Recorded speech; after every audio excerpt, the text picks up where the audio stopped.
You can see it. They attacked us. They attacked us. They attacked us. You can see this guy now. They use machine and scatter their hands. Wait. You can see them. Show your face. Hey, don't hide your face. They scatter their hands. See our moto. See our moto. They attacked us at Abalanje. Now see our moto. Adeniji.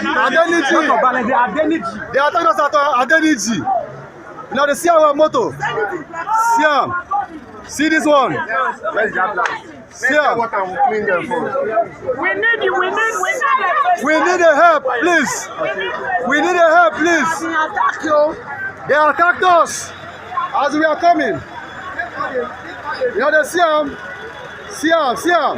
They attacked the obedient people. They injured us.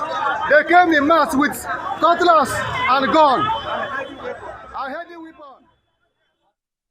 All right, we just want to mention that that's just the video of a particular incident now sent in by the Labour Party Presidential Campaign Council through its spokesperson, Tanko Yunusa, who is calling on the security agencies and the international community to hold, quote, the Governor of Lagos State, Babajide Sanwo-Olu, and the ruling APC government responsible for mayhem that has been unleashed on obedience today, end of quote.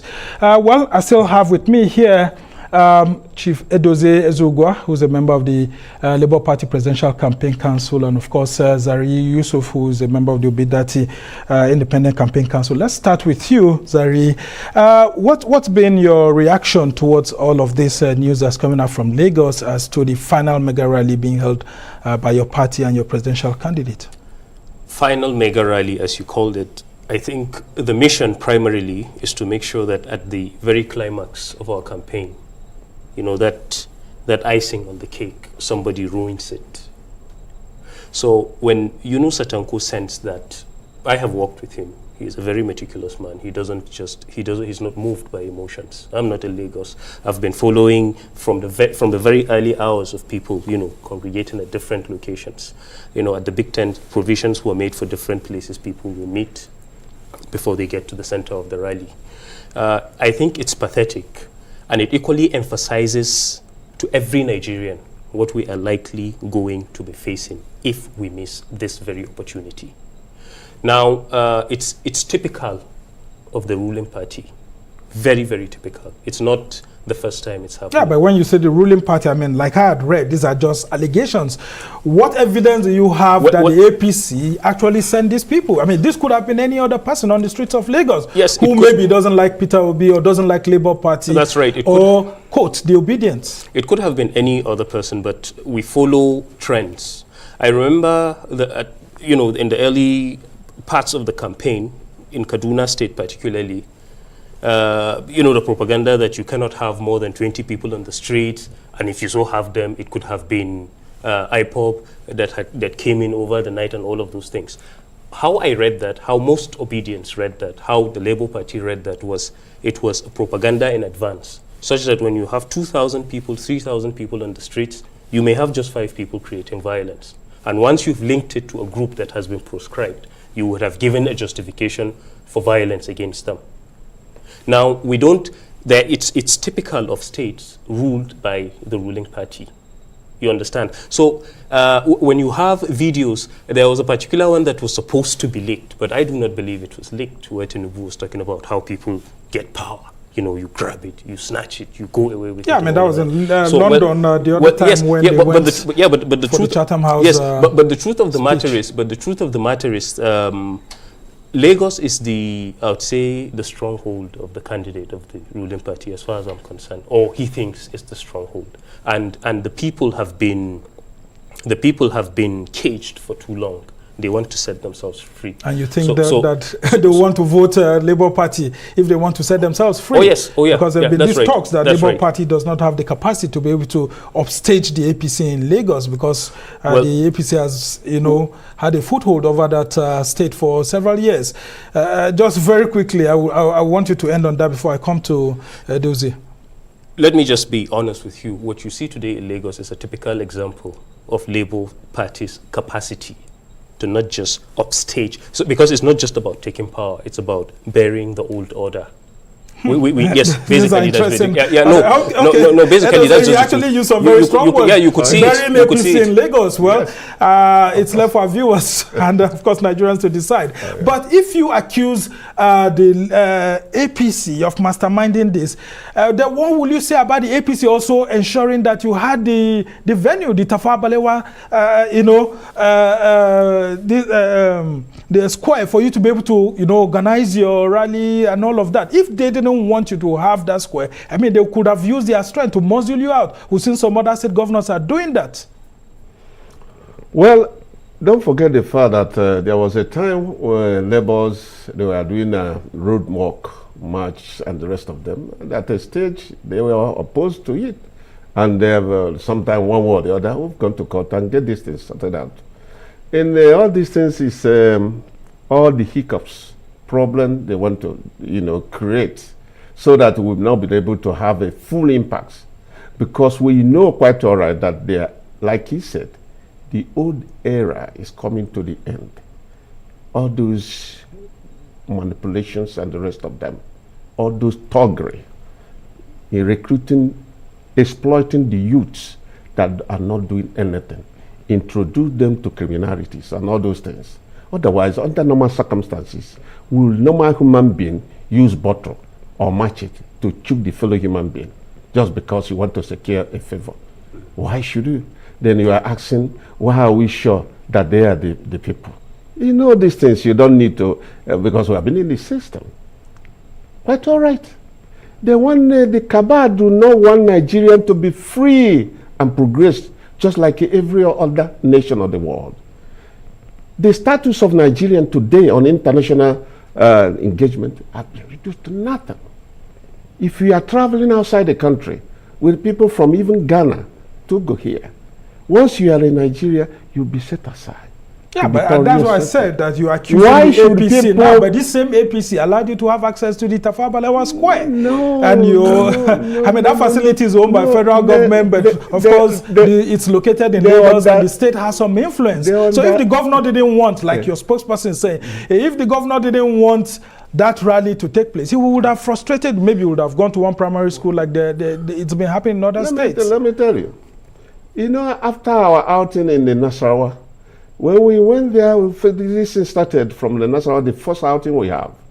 The governor in Nasarawa, totally frustrated us. Governor Abdullahi Sule. Yes, the day we secured the permission to hold our rally on that stadium. That particular day, this man vehemently refused, even impose restrictions. No movement, they are doing sanitations, refuse us from using that because we were thinking that we are not going to, have a distance there. But when eventually we find alternatives, you can see the number of people. Yeah, but he was also using it against you that you couldn't fill up even an ordinary I would have allowed. Why is he afraid? Why is he afraid? That is exactly what Lagos I can, subject it to. They were thinking that we are not going to fill the TBS. Oh. You can now see with your eyes what happened. Okay. And on the process, they resort to this type of thuggery and, using brutal force.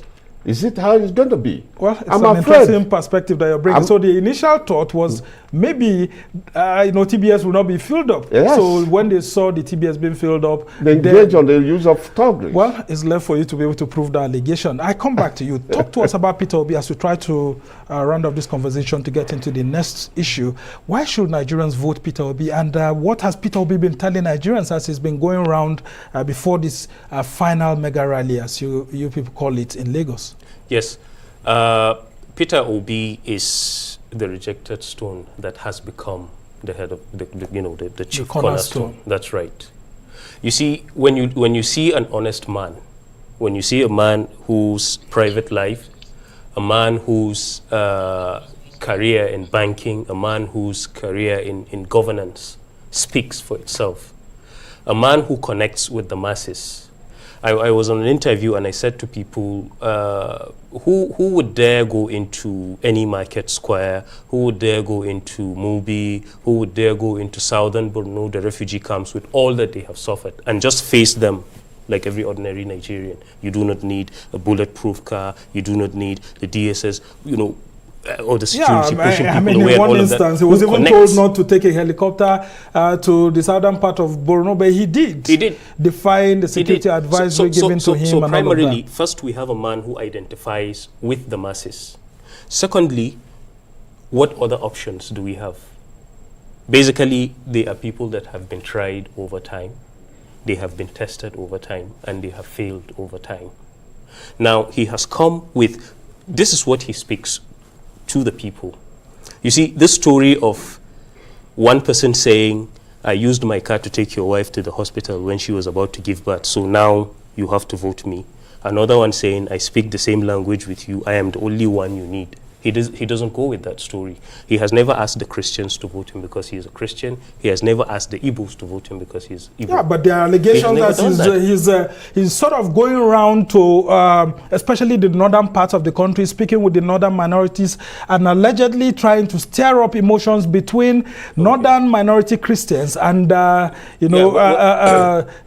dominant majority Muslims within those particular states. Is that a strategy? Don't you think that strategy in itself may likely, face some hiccups? Well, basically, first of all, nothing like that is existent. I think it's a lie concocted. Just a couple of days ago, it was built by the governor of Kaduna State, who accused him of being a bi-god and all of that. The problem is, he has this profound effect on people. Should he stop for a midweek prayer, the media carries it and says, Peter Obi went to church to do this. But every Muslim goes to the mosque, Detti goes to the mosque.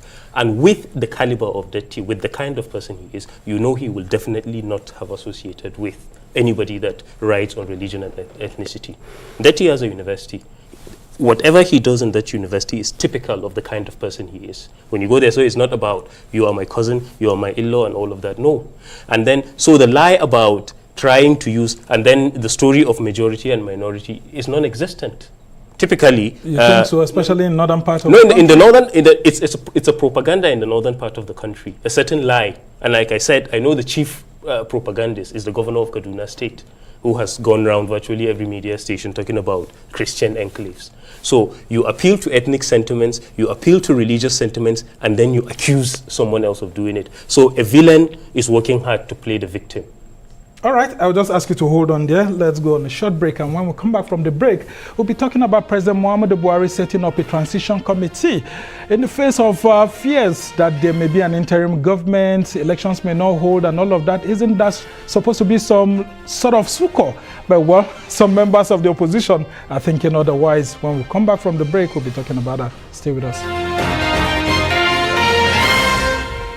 Welcome back from the break. I'm Samuel Sambo and you're still watching This Week. Now, ahead of the presidential election to be held on February 25th, President Muhammadu Buhari has approved the establishment of a Presidential Transition Council to facilitate and manage the 2023 transition program. He has also signed Executive Order Number 14 of 2023 on the facilitation and management of the presidential transitions. Secretary to the Government of the Federation, Boss Mustafa, in a statement signed on his behalf by Director of Information Office of the SGF, Willie Bassi, announced the Transition Council will be inaugurated by the SGF on February 14, Valentine's Day. Members of the committee include the SGF as chairman, head of the Civil Service of the Federation, Solicitor General of the Federation, and Permanent Secretary, Federal Minister of Justice, the National Security Advisor, Chief of Defense Staff, Inspector General of Police, Director General of the National Intelligence Agency, Director General of the State Security Services, Chief Registrar of the Supreme Court of Nigeria, and 2 representatives to be nominated by the President-elect and others. Well, to look at this discourse, I still have with me Edeuze Ezugwa, who is a member of the Labour Party Presidential Campaign Council, and of course, Azari Yusuf is a member of the Obidati Independent Campaign Council. Gentlemen, welcome back from the break. Let me start with you, Edeuze. I mean, we're talking about this, and you gave a hint earlier on about the fears of an interim government here and there, and of course, the APC presidential candidate actually saying that there are fears that some people want to bring up an interim government. Now we are seeing the president setting up a transition council when there is no president-elect yet. And in that transition council, he's saying that there will be 2 representatives of the president-elect, and the council is to be inaugurated on February 14. That's on Valentine's Day, just a few days from now, when there's no president-elect. So whose representatives will be there? Is it the representative of Bola Ahmed Tinubu, the APC presidential candidate, or that of Atiku Abubakar, or that of Peter Obi, or that of Kwankwaso, or he will choose two from all of them? Because in the past, we've always seen this transition council being put in place only when there's a president-elect. I remember in 2015, it was sometime in April when the elections had been held and President Muhammadu Buhari had been elected. That's when then President Goodluck Jonathan set up his own transition council, and it happened, years backward. So what do you have to say about this? Well, these are one of the things we are worried about. From the beginning of this administration to at this moment that this thing came up, you can see a lot of, confusion. And sometimes you begin to doubt so many things, the sincerities of the government. I was thinking, like you mentioned, what the law says, the Constitution of the Federal Republic, we operate with the Constitution. You now decide to constitute a transitional committee with that input of the incoming president. It can only allot to him the power to only nominate 2 persons to join.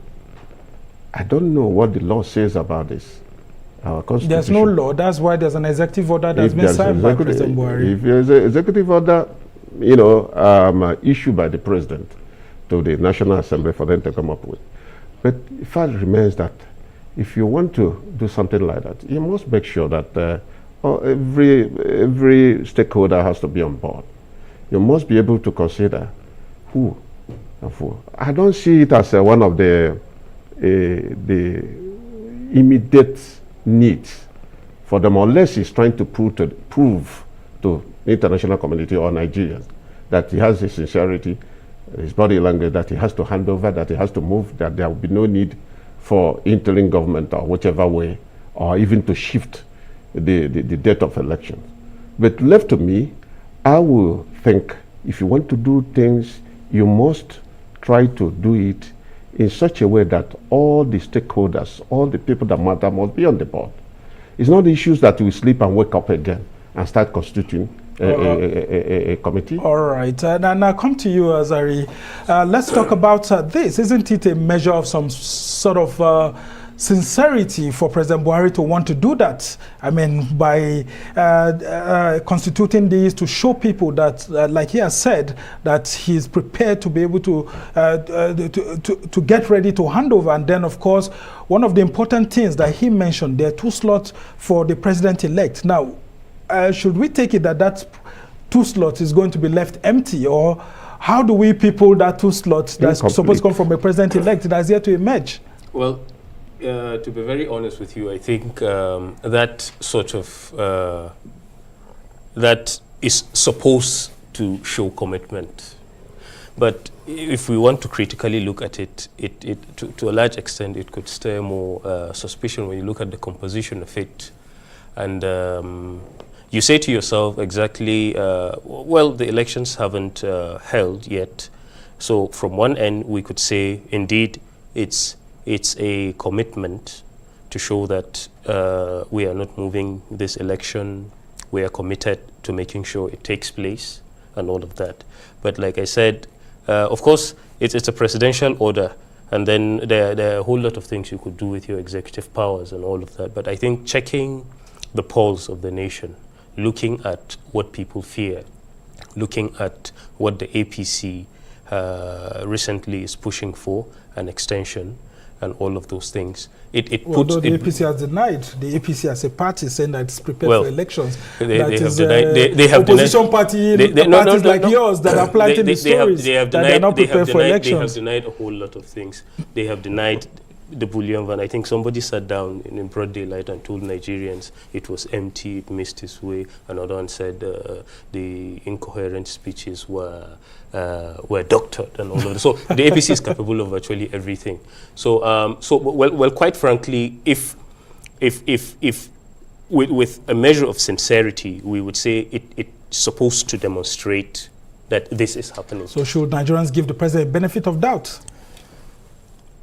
At the moment, I would say yes. Okay. Yes, at the moment, I would say yes. However, Of course, like I said, we are dealing with people that are full of surprises. So basically, we shouldn't be surprised about anything. But all right, and yes. As we try to round off this conversation, let's talk about the Labour Party. If you are insisting that Peter Obi is going to win this election, are you already setting up your own transition council, your own campaign team? Are you considering setting up something like that? I mean, because you're so super confident that Peter Obi is going to win this election, according to you.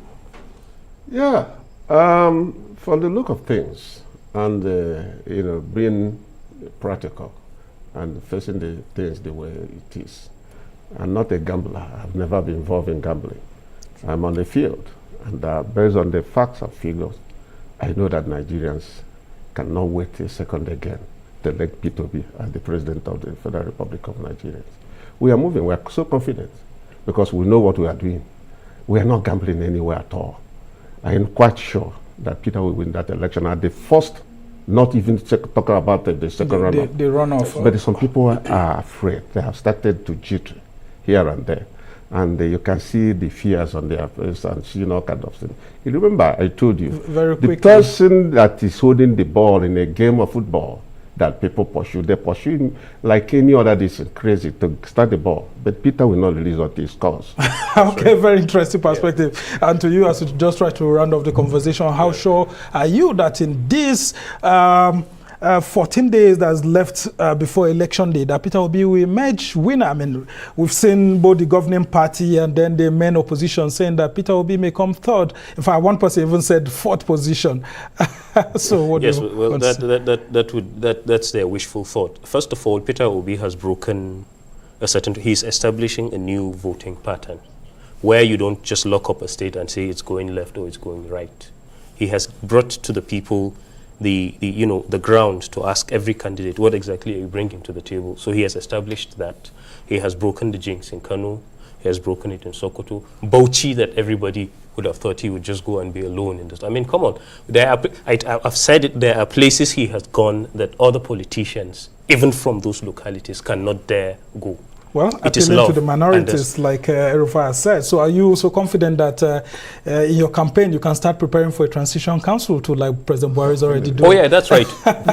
These are very meticulous people. Peter will be dirty, so they will not come in and have to spend half a year contemplating a lot of things. Confidence here. Yes. By these two gentlemen from the opposition Labour Party. And of course, it's been their mega rally that's ongoing in Lagos, and this is the last rally that they are having as from state to state. And of course, Peter Obi has toured almost every state in the country, except for Adamawa. In difference, I think he was in Adamawa. Yeah. Okay, it was during PDP, his PDP days, that he had deferred going to Adamawa because of his respect for Atiku Abubakar. But this time around, he actually took the campaigns there. And of course, we're all waiting to see what will happen on February 25. That's in 14 days' time. If indeed your optimism will come to play, as you have assured Nigerians that you're hopeful that Peter Obi will emerge the winner. Well, the February 25th elections are almost upon us. Use your PVC wisely. Don't buy votes. Don't sell your votes either. I must thank our studio guest here. Zari Yusuf is a member of the Obidati Independent Campaign Council. And of course, Chief Edozie Ezugwa is of the Labour Party Presidential Campaign Council. We must thank you for being here. And I'm Samna Sambo. Thank you so much for watching. See you next week.